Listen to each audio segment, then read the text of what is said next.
Halo para pendengar dimanapun kalian berada, balik lagi di channel Gary Christopher. Oke, pada video kali ini gue akan melanjutkan mengenai pembahasan Light Novel Konosuba volume 11. Oke, di part 4 ini cerita akan berfokus kepada Party Kazuma dalam menyelesaikan quest spesialnya. Oke deh, tanpa basa-basi lagi, mari kita mulai pembahasannya. Cerita pun berlanjut. Pagi itu adalah satu hari setelah Party Kazuma menyelesaikan quest untuk menyejukkan Lucy. Saat itu, Megumin memperhatikan secara seksama Komeko yang sedang memakan sarapan di depannya dengan sangat cepat. Melihat Komeko yang memakan sarapannya dengan lahap, Megumin pun tersenyum masam. Dan dalam menjalankan tugasnya sebagai kakak yang baik, Megumin pun mencoba membersihkan nasi yang tertempel di pipi Komeko. Melihat tindakan itu, Komeko langsung berkata bahwa One-chan telah mengambil makanan milikku. Sontak setelah mendengar hal itu, Megumin pun menjadi terkejut. Dan di sini lagi-lagi Megumin mencoba menjadi seorang kakak yang baik dengan menasihati Komeko. Melihat aksi kakak beradik itu, Aqua pun merasa bahwa sepertinya akan seru baginya jika ia juga memiliki seorang adik, apalagi adik perempuan. Dan hal itu ia katakan di hadapan Kazuma. Di sini, aku juga mengatakan bahwa dalam dunia ini ada sebuah alat sihir untuk merubah jenis kelamin. Dan sepertinya kau harus mencoba hal itu, Kazuma, agar kau bisa menjadi adik perempuanku. Tentu saja, Kazuma langsung menolak hal bodoh yang Aqua katakan kepada dirinya. Tetapi ia sangat setuju dengan pendapat Aqua yang mengatakan bahwa memiliki seorang adik perempuan sangatlah seru dan menyenangkan, karena ia sendiri telah merasakan ikatan kakak beradik dengan Iris. Di sini, Kazuma mulai mengingat kembali kebersamaannya dengan Iris. Tetapi tiba-tiba saja terdengar pengumuman dari guild yang mengatakan bahwa para petualang di kota Axel harus berkumpul dengan perlengkapan lengkap mereka karena ada sebuah quest darurat. Dan dalam pengumuman itu juga dikatakan bahwa semua klan iblis merah yang ada di kota Axel harus berkumpul. Mendengar hal itu, Kazuma dan partainya menjadi sedikit bingung. Tetapi pada akhirnya, mereka tetap datang ke guild. Dan karena Komeko juga merupakan bagian dari klan iblis merah, maka Party Kazuma memutuskan untuk membawanya ke guild, walaupun ia belum bisa menggunakan sihirnya. Setelah sampai di guild, tampak para administrator dan juga staf guild sedang berbaris dan menunggu para petualang untuk berkumpul. Namun anehnya, Megumin diperlakukan secara khusus karena ia berasal dari klan iblis merah.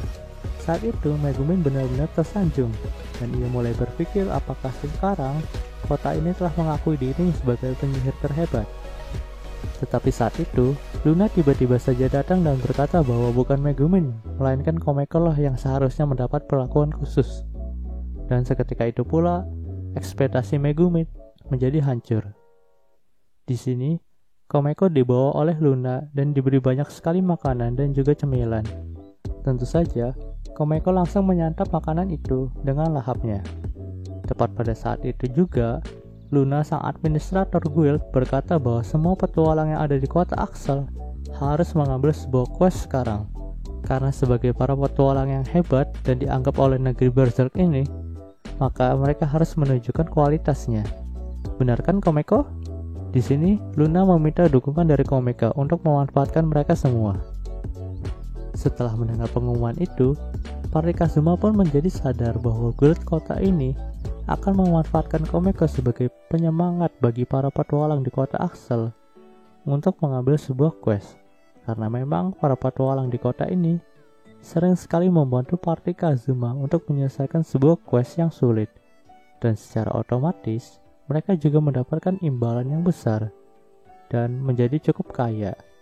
Dan ketika mereka sudah kaya, mereka menjadi need atau pengangguran karena Kazuma. Jadi, guild kota ini merencanakan hal ini untuk memaksa mereka kembali berpetualang. Karena jika di hadapan Komeko, para petualang itu menjadi penurut. Karena memang mengabaikan para monster yang berkeliaran adalah hal yang berbahaya. Jadi para petualang harus mengambil setidaknya satu quest dalam satu hari. Tentu saja banyak dari para petualang yang tidak setuju dengan hal itu. Tapi karena ada Komeko di sana, jadi mereka mau tidak mau harus berbuat demikian dan pasrah menerima keputusan itu. Saat itu, partai Kazuma juga akan mengambil sebuah quest secara acak, dan tentu saja quest itu adalah quest yang mudah. Tetapi di sini tiba-tiba saja Luna datang dan berkata bahwa ada sebuah quest khusus untuk partai Kazuma, dan quest ini hanya bisa diselesaikan oleh partai Kazuma saja. Mendengar kata-kata quest ini hanya bisa diselesaikan oleh partai Kazuma saja, seketika itu pula Kazuma merasakan firasat buruk pada quest yang satu ini. Di sini, Kazuma sempat menarik Luna ke pojokan untuk bernegosiasi dengannya. Tetapi tetap saja, Luna tidak akan membiarkan partai Kazuma untuk mengambil sebuah quest yang mudah. Luna juga sempat mengajak Kazuma untuk berkencan jika partinya menyelesaikan quest ini. Tetapi Kazuma menolaknya karena Kazuma pernah mendengar rumor bahwa Luna adalah perawan tua, dan pada akhirnya negosiasi itu tidak pernah berhasil dan partai Kazuma harus tetap melaksanakan quest spesial itu. Panel cerita pun berpindah di sebuah hutan kecil di bagian barat kota Axel. Di sana terdapat sebuah pohon besar yang sangat terkenal di kalangan para petualang dan para staf guild. Daerah itu dikenal sebagai daerah yang terlarang dan berbahaya karena ada monster berbahaya yang tinggal di bawah pohon itu.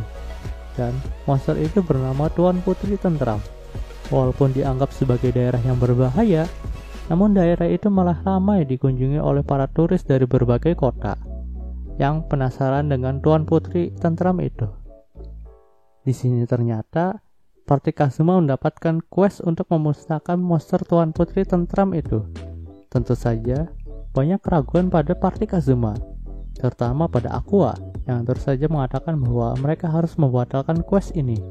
Tetapi tetap saja, mereka tidak akan bisa membatalkan quest tersebut.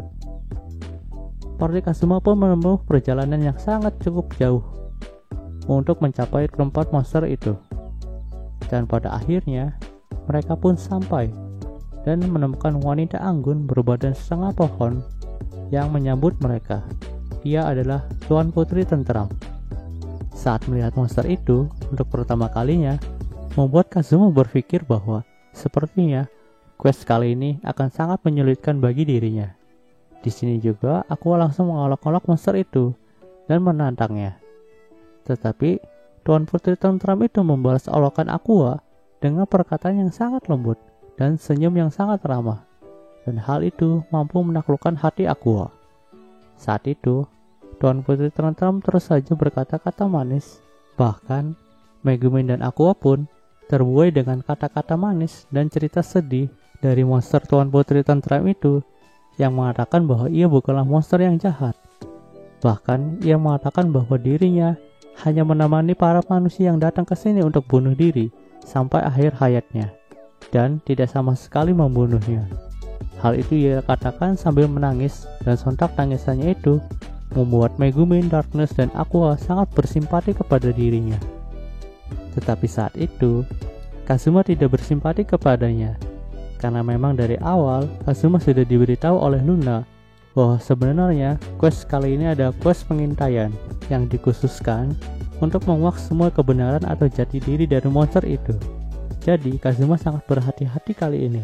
Bahkan ia juga membawa alat pendeteksi kebohongan bersamanya. Saat itu, tiba-tiba saja Kazuma mengatakan bahwa ia ingin berbicara dengan monster itu secara empat mata. Jadi ia menyuruh Darkness, Aqua, dan Megumin untuk pergi. Di sini Aqua sempat menolaknya, karena Aqua berpikir pastinya Kazuma akan membunuh Tuan Putri Tentram ini selagi mereka tidak ada di sana. Tetapi Kazuma meyakinkannya dengan mengatakan bahwa aku tidak akan menebang pohon ini. Akhirnya, Kazuma telah berdua dengan Tuan Putri Tentram itu, dan ia langsung mengatakan bahwa Tuan Putri Tentram harus menunjukkan sifat aslinya dan jangan menutup-nutupi lagi tentang sifat aslinya. Di sini Tuan Putri Tentram pun malah menceramahi Kazuma, dan hal itu membuat Kazuma sedikit resah dengan dirinya. Tuan Putri Tentram itu menceritakan bahwa ia selalu membantu manusia dan tidak pernah membunuhnya sama sekali. Memang ia menyerap manusia yang sudah mati sebagai nutrisinya, tetapi manusia itu mati karena bunuh diri dan bukan karena dirinya. Namun saat itu, Tetap saja Kazuma tidak mau mendengarkannya, dan bahkan di sini Kazuma akan mengancam untuk memusnahkannya. Tak kehabisan akal, Tuan Putri Tentram pun langsung menyogok Kazuma dengan harta yang ditinggalkan oleh para manusia yang bunuh diri di tempat itu. Tetapi hal itu percuma saja, karena saat itu Kazuma sudah menjadi kaya dan tidak perlu sogokan lagi. Akhirnya, Kazuma pun mengeluarkan sebuah obat membasmi tanaman dari tasnya. Melihat hal itu, Tuan Putri Tentram pun menjadi panik dan mencoba menggoda Kazuma. Tetapi tetap saja, Kazuma tidak tergoda dengan seekor monster tumbuhan jadi-jadian. Pada akhirnya, Tuan Putri Tentram itu pun berteriak dan membuat Aqua, Darkness, dan Megumin menuju ke sana.